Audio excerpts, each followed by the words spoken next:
Hey guys, what's up? My name is Steph and welcome back to my channel. So today I'm going to be walking you guys through everything you need to know before buying a pair of Doc Martens. I bought my first pair for Chinese New Year of this year, and they are the Marc Jacob by Doc Marten Redux Grunge Collab. They are a pair of 1490s. I think on the side it says leather, but I think this is like the classic like boiled leather. Or treated leather, like it's a very hardy leather. And then the second pair I got from the same collab, so it's the same 1490 shoe, are a pair of patent Docs. I wanted both a classic pair and a patent pair, and these are 1490s, which means they're a little bit taller. They're a 10i instead of the 1460s, which are an 8i. So they go a little bit higher up my leg, and because I have quite a long calf, I can get away with that like in between height, I find a little bit easier. And it's like if things are around my ankle, it very much cuts my leg off, so I have to go a bit higher.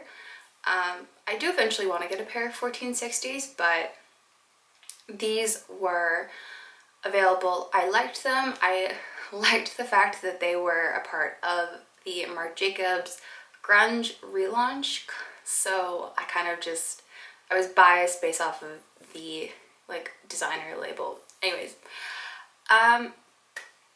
so when you're going to buy your Doc Martens, you want to kind of have a general idea of the style and the material that you're looking for. So they make leather options, and then they make like faux leather, vegan leather, pleather options. So you just kind of want to know what style correlates to what material you want, because there are some that all like they look the same. They look like the 1460 or the 1490, but they're not a number, they have a name. So they're called, like, I think the Pascals are the ones that are most similar, and they're a very soft leather and or vegan leather. So you just want to do your research into that, and then you want to figure out how many eyes you want.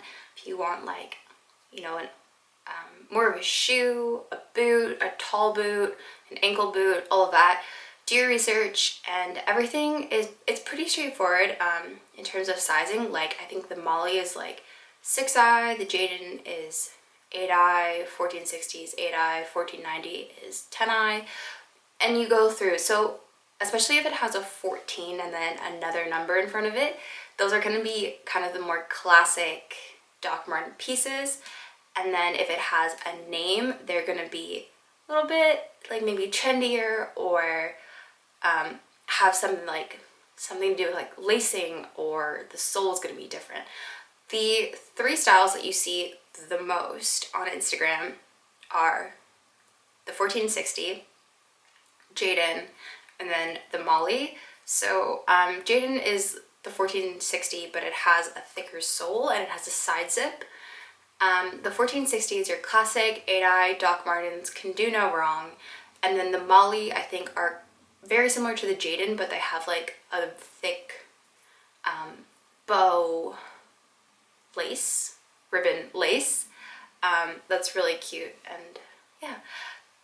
Anyways, after you kind of decide on the style you want to think about your sizing. So Doc Marten only has whole sizes on the American and Canadian websites, and any retailer that sells to America and Canada only list their sizes in whole sizes. I would recommend going on to like Free People or the Doc Marten website itself to find the actual like Doc Marten size conversion chart, because there are mixed reviews. The general consensus is you're going to size down because they fit large. There are a handful of people who get their true size and say that it fits them wonderfully, which is great for them, but for the majority of us, I even had to size down. And that is because you don't want your Doc Martens to be big, and you don't want them to be too small. You want them to fit you as close to perfectly as possible. because in the breaking in process, if they're too big, they're just never going to break in and never going to be comfortable because you can't get enough bend going in places and you don't get the wear into like the toe box and the ankle and stuff. And if they're too small, then your feet are just going to be so cramped that you're not even going to be able to begin to break them in or stretch them out because it's just, it's too much. So look at that first and then determine what size you think is going to be the closest size to you. I tried on a 7 and an 8 before ordering my shoes online in person, and I recommend you go in store to do it. In Canada, like Brown's, Journeys, Nordstrom, and the Bay all sell Doc Martens. So there's tons of places that you can go and try them on. Try them on, see how they fit. If you're looking for a style that you can't find in person, I would still recommend going and trying on any Doc Martens that you can get your hands on because the sizing of Doc Martens is standardized across the whole shoe range. It's not like designer shoes where sometimes something fits differently because of the manufacturing process or something. They're all like very standardized, which is great. So you can go in and try on something like a 1460 in a size 7 and then get a Pascal in a size 7 and it's going to fit the same. So I recommend doing that. If you can't try it on in person, I would 100% recommend just research, read reviews, like make sure that you're comfortable with the sizing and that you're buying from a place with a very good return policy. Yeah. Things to watch out for, places like Saks tend to mislabel the sizing. They do the standard like 37 is a 7, 38 is an 8. In Doc Martens, it's not true. In Doc Martens, a 37 is a size 6, a 38 is a size 7. It's kind of off like that. They have fixed it for the Marc Jacobs collab, but for a while it was definitely off, so just be mindful of that. After you actually get your shoes, you have to break them in. Again, like with the sizing, there's a very small majority of people who say that they can wear them straight out of the box with no problems. Like, I can't, no, that's not happening for me. So, how I have been breaking mine in, there are 2 ways that people say to break them in. The first way is to just gut it out. You gotta wear them every single day for 2 or 3 weeks or as many times as you can in a row to break them in and kind of just deal with the blisters and the pain and the uncomfortableness and all of that. Or you go slow and steady and like wear them like once, take a week or 2 off, wear them again, take a week or 2 off. I'm personally like trying to break mine in preparation for spring and summer here in Canada. Not that boots in summer are practical, I just wear combat boots all year round as a stylistic choice, so I would like to be able to wear these ASAP. So I've been taking the gutted out approach while still leaving some time for my feet to heal. And so there are some tips and tricks that I'm going to share with you. The first thing is people say to tape the inside of the heel. So like back, like this side on the inside. You can tape that to prevent the seam that's there from rubbing in your like onto your like Achilles tendon and stuff. I have not done that because mine are more designer because of the labels, so I don't really want to do that, and I'm like very like about messing with my shoes anyways. So I just wear a very tall pair of ski socks. You want to wear like the thickest socks you own and the highest socks you own. You want your socks to come up well above this inside ridge here, because this for the first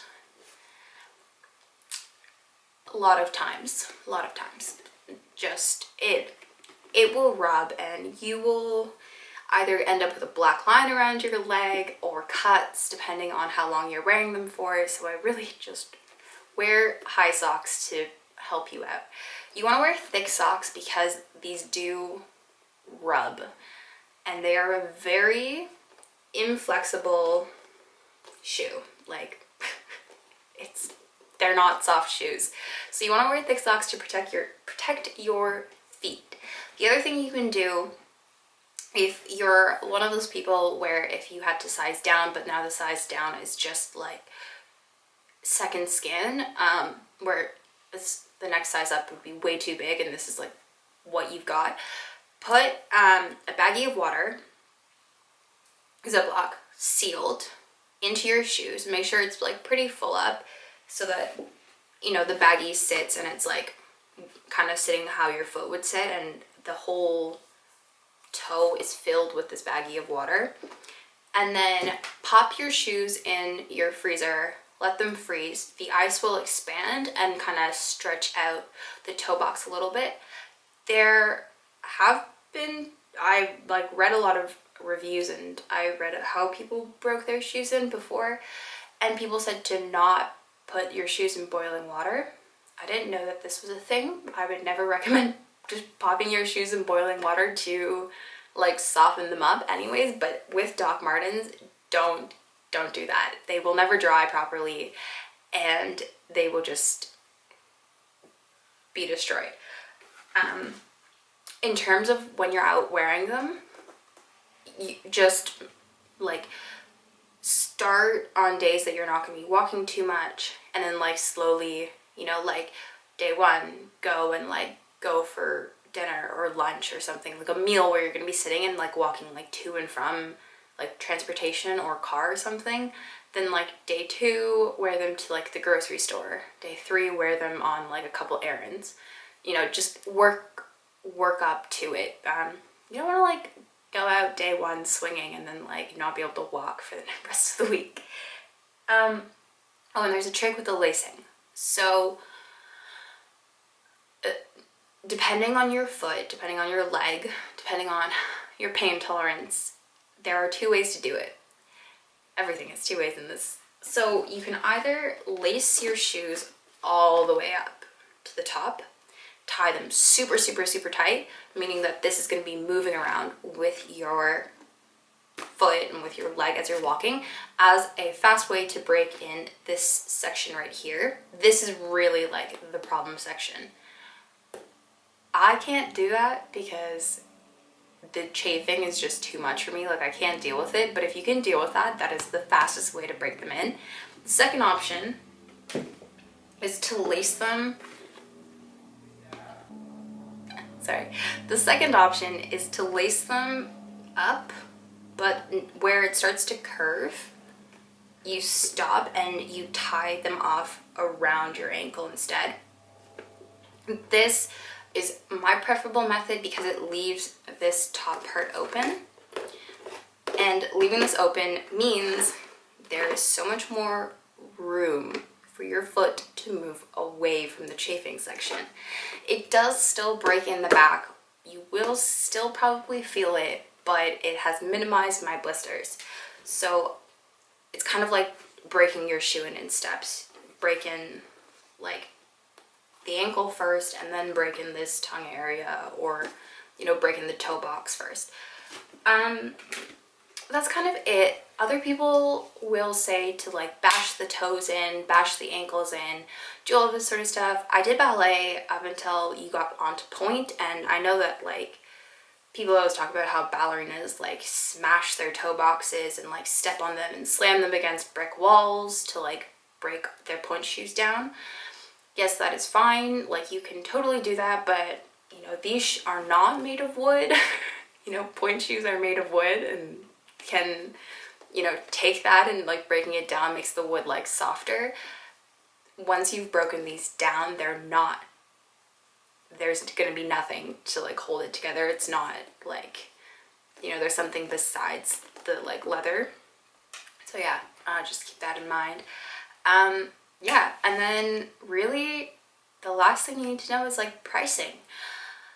Mine are more expensive because mine were a Marc Jacobs collection. So mine retail for $280 Canadian, which actually isn't that much more expensive than like the Jadons or the Molly's. Jadons are $220 and Molly's are I think 230 something.